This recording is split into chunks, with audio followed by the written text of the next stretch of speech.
Xavier Gabriel, molt bona nit. Hola, què tal? Com estem? Molt bé, aquí. Per rebre'l farem sonar tot seguit una cançó que ell anomena El xiulet de la sort i que ha encarregat expressament per la campanya passada per fer-ho servir com a amulet. Però l'amulet més important de Xavier Gabriel ja ho coneixeu, és la bruixa, aquesta bruixa simpàtica i daurada que segur que només imaginar-vos-la situeu de seguida al Pirineu de Lleida, en aquell poble que porta nom de fortuna, el poble de Sort. D'allà són la bruixa i també Xavier Gabriel. I bé, d'allà és aquest expert venedor d'il·lusió en forma de loteria, un home que ha fet un imperi del comerç amb la sort i que, a més, darrerament ha ajuntat esforços amb el Barça per arribar a ajudar persones que necessiten. Benvingut, Xavier Gabriel. Què tal? Molt bé. Deia que un imperi de vendre sort, no? Jo crec que la gran sort és poder arribar a tindre la suficient sort com per poder fer coses, com estaves dient, poder fer arribar el premi d'una manera segura, sense dependre de cap bombo, sinó de la bona voluntat que es posi per poder ajudar, en aquest cas, amb nens amb malalties inusuals o de baixa prevalença, que és una satisfacció que quan ja has fet moltes iniciatives, empreses i has tingut encerts i entreposades i de tot, doncs arriba un moment que dius, ara és quan ho puc fer directament, i ho fas i és un plaer immens. A través de la teva fundació. Però remuntem-nos als inicis, Xavier, perquè ara parlàvem de tot el que has aconseguit amb la Bruixa d'Or, però segur que hi ha molta gent que es pensa que tot això ha caigut del cel, no? És sort, simplement. Bueno, això és lo fàcil. És com quan dic que me'n vaig a l'espai, doncs fa tantes peles o ja no sap què fer, doncs fa això. No.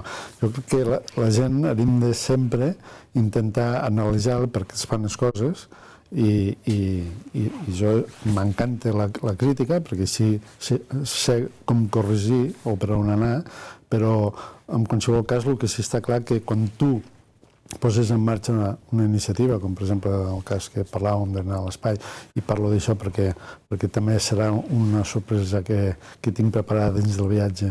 Ho comentarem. Per l'aficionat del Barça. Jo crec que és bo perquè la campanya de màrqueting, el que dones a conèixer a Catalunya, el que dones a conèixer el teu propi negoci, el que dones a conèixer la fundació, els contactes que arribes a fer i els sponsors que et surten, o sigui, és immens, és increïble, per tant, és una bona operació. Jo sempre dic que després de Cristóbal Colón la millor operació de màrqueting ha sigut el viatge espaial.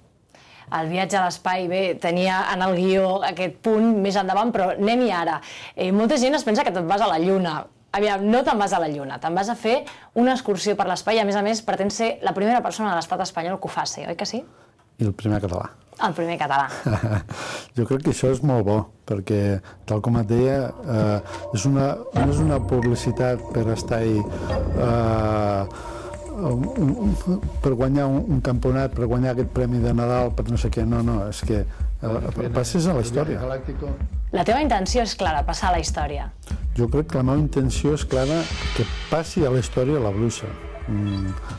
Detrás meu ha de vindre molta més gent disfrutant de la il·lusió que pot arribar a donar la Bruixa d'Or. En les imatges estem veient part de la preparació, part de la difusió enorme que ha tingut aquest viatge.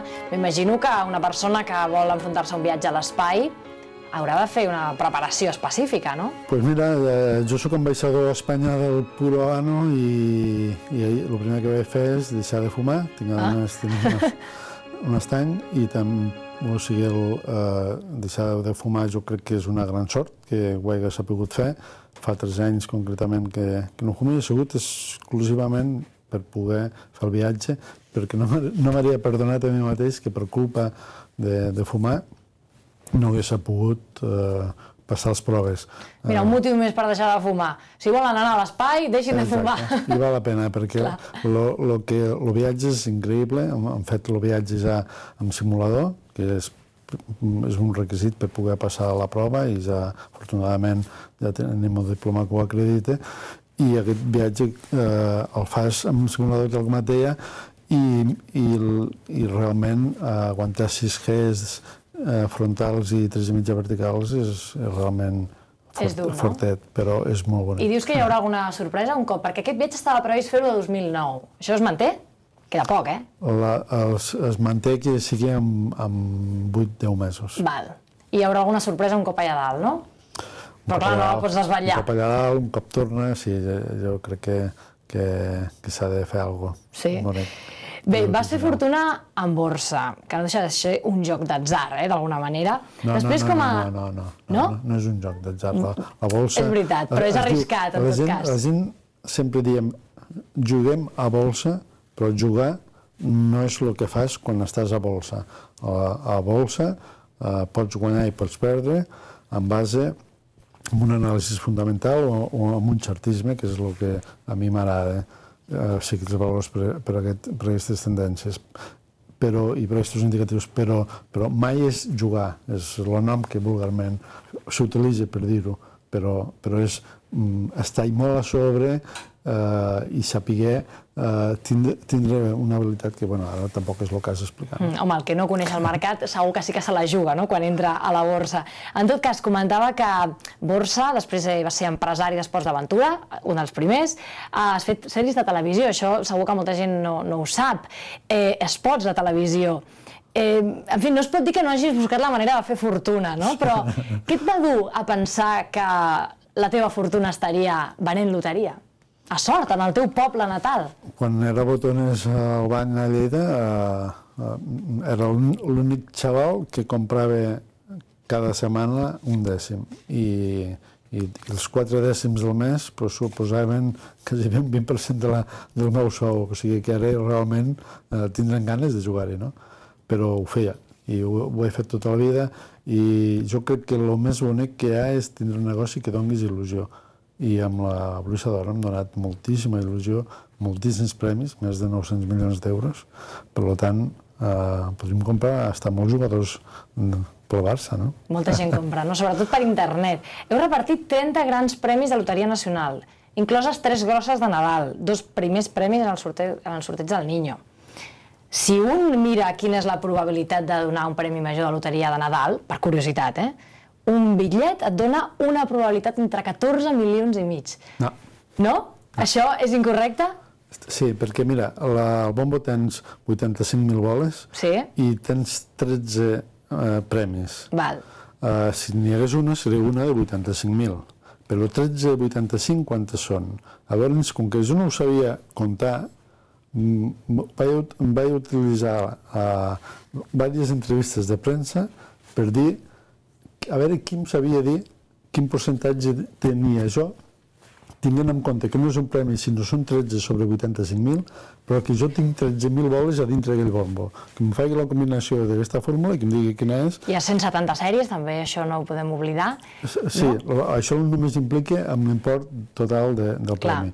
Llavors va sortir un catedràtic d'una escola de nois de León, que em van passar un mail dient, escolta, per què dius que això no es pot calcular? Dic, no, el que estic dient és que estava buscant una persona com tu que em digués si es pot calcular perquè m'ho fes. M'ho van fer, la fórmula és superdivertida a veure-la, jo evidentment no te la sabria desglosar, però el resultat és que teníem un 34% de possibilitats de donar un premi. Llavors, com que afortunadament el bombo és sort, hi ha anys que hem donat 3 premis dels 13, per tant, això no havia passat mai a la història de la loteria a Espanya. Us donava un 34% de possibilitats donada la inversió que vosaltres havíeu fet, perquè evidentment, com més números es venen, més possibilitats. Donat els 13.000 números que nosaltres tenim a dintre donant voltes. Per tant, realment tenim moltes possibilitats, tenim concentrades a la Bruixa d'Or una quantitat enorme de possibilitats, quan tot aquest percentatge és molt alt, per poder donar un premi. I el resultat és que hem donat 2 vegades fins a 3 premis, 2 vegades 2 premis i altres vegades un premi. Que és que no és sort, és que és matemàtica pura, no? És que al final tens que aconseguir que la sort la puguis transformar no solament amb il·lusió, com dèiem, que és el bonic, sinó que matemàticament, i no hi ha matemàtiques perquè el bombo roda, però sí que al llarg de 10 anys et puguis pràcticament garantir que 4 premis les donaràs.